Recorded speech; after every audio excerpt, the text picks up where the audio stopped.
People are worrying about the wrong thing if they're worrying about time zones. Does it even really matter where they are in the world if they are the perfect candidate? This is really what you need to be looking for and asking yourself. I would say that it's not that I have any preference and there's any specific data that demonstrate that people in Eastern time or Central time are more effective or more productive. It's more like people that has actually worked in those time zones before, people that have actually enough work experience working remotely with US clients, regardless of where they are located, that makes them like a good candidate for us. For very specific countries that we know that they might have issues with their internet connection or energy, we address that over the interview and they are even prepared for those questions now because they know that's an issue that they have locally. For example, myself, I do have issues with the internet connection, so I have two different providers. So I work remotely. I have to have something like a backup thing. And that's what people is doing in different countries, like probably South Africa, even the Philippines, that they have those type of issues. They just have a backup plan for those.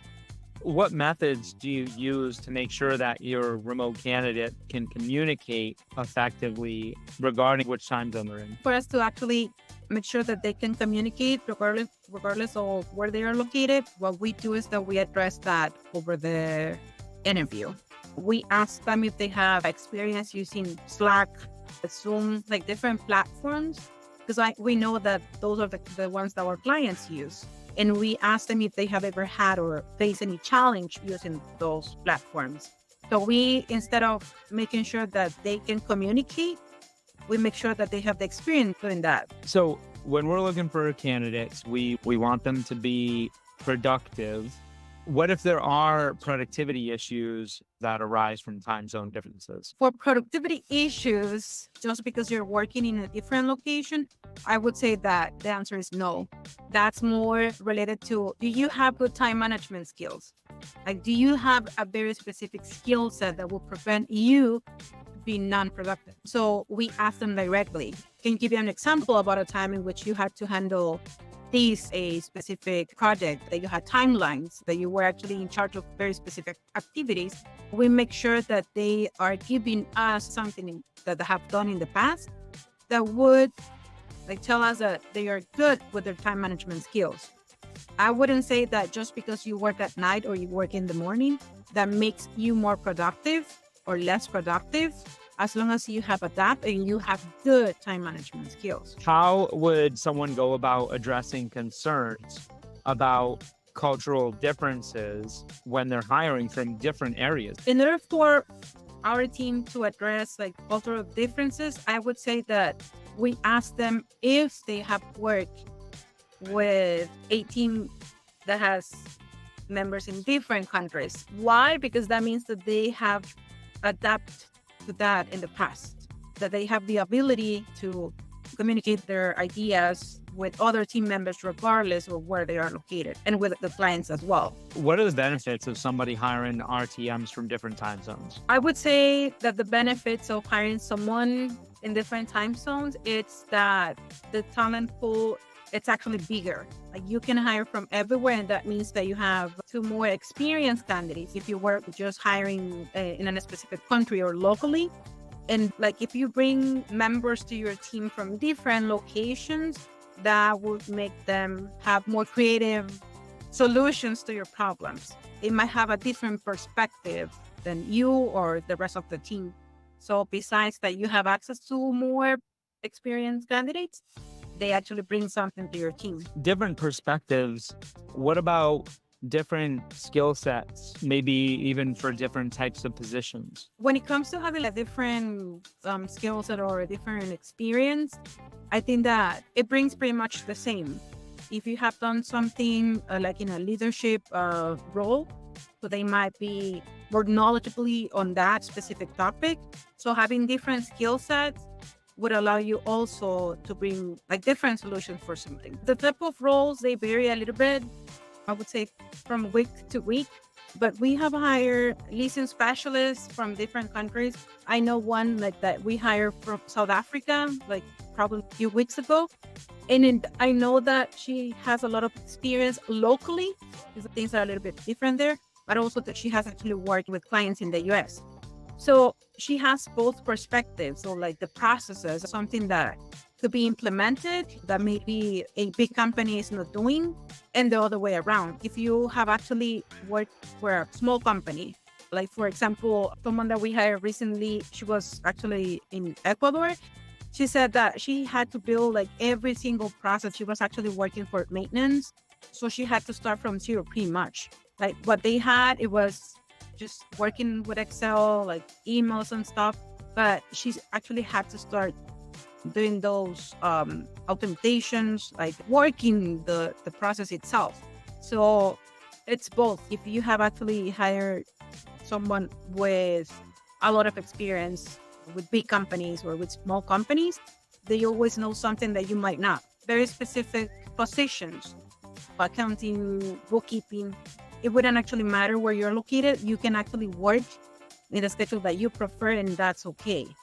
When it comes to someone like a leasing specialist, a receptionist, they have to work 8 to 5. They have to work in the same schedule that the client is actually working.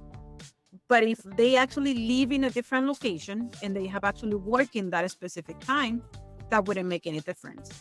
Like myself, I'm actually 2 hours ahead. So what I do is that I prefer to work like early in the morning. I start working around 4 or 5 in the morning because that would allow me to actually like time with my family in the afternoon night. And I know that certain remote team members that we have hired, I remember one that we hired that she preferred to work like in the afternoon night because she actually wanted to actually study in the morning. So as long as you have good time management skills or you have actually worked in that specific time zone, that means that you have adapted already to that. There's another like example for the remote team members that we have in the Philippines. They are used to work in the afternoon night. And if we think about this, the Philippines, they have actually been working remotely for over a decade now. In Latin America, working remotely, it's been a thing for what, 3, 5 years? So if you think about that, cultural wise, people living in the Philippines, it's already more aware that you might have to work afternoon night. They have adapted, but they will probably adapt easily to those type of schedule. So they have done that for so many years. They know that they have to have a backup service if something happened. Working in different time zones, what's important to the property manager, the person who's hiring people? I would tell them that the most important thing is just to confirm very specific things, like that they have worked remotely. The remote work is not for everyone, so at least for all candidates, they must have experience like that. Besides that, make sure that they have the skills or that they have actually worked with very specific tools that is for real-time communication. It's actually very important. And another thing it would be to make sure that you implement or that you use tools if you would like to confirm that they're being productive for a very specific time. Like if you would like to go like 3 months, 6 months, while you actually build that relationship with them, you can ask them to use time trackers or productivity trackers. There are a lot of platforms and apps online. What are some other things that anyone hiring remote needs to be looking for so they don't make a mistake? One of the things that I would say that we have added to our process, it's that we send our clients very specific things like about their the equipment that they are using, like about their internet service, and we ask them if they have a backup service. So just make sure that they do have those things. But when it comes to, for example, making sure that they comply or that they get tasks done, you can use the software like we do, like Notion, Monday.com, Asana, so you have more visibility that they are actually getting things done. I think that will help the remote team member and the client as well. And I would say that's also giving the remote team member right expectation on what they should get done in a specific time frame. If you add them tasks or if you ask them to add tasks, they know what they have prioritized or the things that they have to get done. So it works both ways. Can you talk more about what do they look for in the person? Yeah. What to look at remote team member, it would depend on your company's culture. If you are someone into providing really good customer service to your tenants or owners, I think that you should look for someone who's like very friendly, polite, that you think that will be able to handle someone with a smile. If you are someone who's more, okay, this is the workflow, this is the process, and I just want you to go from A to B, you have to actually look for someone who just right to the point. Company's culture, I would say that this is more based on experience. For example, here at Better Who, it, it wouldn't actually matter if you're hired for an operational role or for an admin role. You have to be talkative, like very friendly and polite. We like that someone, even in an admin role, can easily reach out to the owner. So that it's our company's culture. Yes, we are very creative, I would say. There's always something. We're always building a new process, working on a different product. And there's always that communication among the team members. So someone that who's actually shy or someone that who's just so serious, it wouldn't adapt that easily because we joke around a lot. So that's part of the company's culture. You have to remember that, like, whenever you have your first interview, of course, that you're gonna sound like very friendly, polite, excited about the role. And we as experts, we know what to ask to get to the real personality of the candidate. I would say that whenever we ask about challenges or, hey, tell me about a time in which you had a conflict with a team member, nobody will answer, oh, I have never had a conflict with anyone in my previous work. Of course, that we ask those tough questions, and this is for us being an expert. I'm not gonna ask you, have you ever had any issue with your supervisor? Like, why would you tell me, oh yeah, I have issues with my supervisor all the time? It's more, tell me about how have you adapted to a very tough supervisor. It's more like how you ask instead of what you're asking. Because there's always a way to let people tell you about their previous experience. So it's more like how they approach the challenge than actually having the challenge itself. Something that I would like people to think about, it would be that sometimes 2, 3, 4 hours difference, that's a whole continent. For example, we have actually remote team members in Jamaica, Trinidad and Tobago. They are within the same time zone and they are just near Mexico. We have people in Ecuador that they actually are in Easter time. It's not about location itself. Sometimes they are even just 1 hour ahead of you.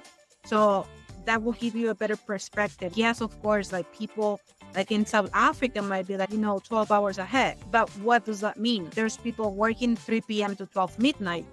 For me, that works. It's not necessarily that they have to work 8 to 5.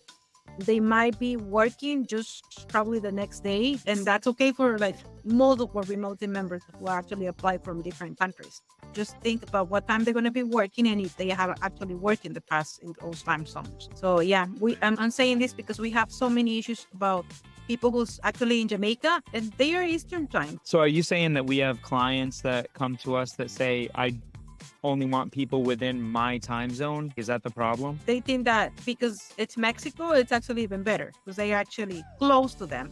But that's not necessarily true. Like someone in the other way of the continent, they're in the same time zone as well. And this is like a misconception. How do you handle that objection when you're presenting candidates or when you're helping with the job description? I think that what we're doing right now with the clients or actually having doubts or like we're trying to overcome that objection, it's more like we tell them about the benefits of hiring somewhere else. If you are just aiming for a very specific country or just saying like Central America, you might be missing the talent in other actually continents. So we tell them like it might be better if we present to you people that actually has a lot of experience or even a better skill set to someone locally. So we tell them like, what if we send you a couple like from here and there, and then you can compare? Because for us, it's actually even easier because the talent is bigger, the talent. I'm not saying that we might find the perfect candidate just in South Africa, but if we are aiming to But globally, that's actually easier. Like to find someone who's actually be a rock star for you. They don't have a specific why. It's more about because it's actually closer to me. As I said, it's just a misconception. We do ask them if there's any preference. Sometimes it's about something different. Might have a process for payments, for example, so it's easier for them to pay in Mexico. But we give them different options as well. Hey, why don't you actually try South Central America or Asia? We know how to pay them.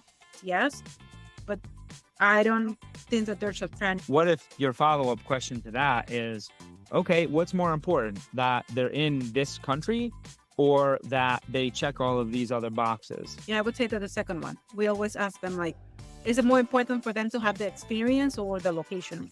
That it does make a difference. If you're saying, yeah, I prefer them to have a fuller experience, it's okay. Maybe if you're just narrowing the search for Mexico, that's going to be more difficult if we say, okay, let's try Eastern Europe and see if there's more people with a poly experience. I'm just role playing with you right now. So if I provided a candidate to you that checked all the boxes, but they happen to live in Bulgaria instead of Mexico, wouldn't you consider that candidate? I would. Why not? If they are actually good for the job, it wouldn't make any difference. As I said before, yes, there are a few things that we need to cross check. We also do reference check. So if everything checks out, they have experience, they have done something similar in the past, why not?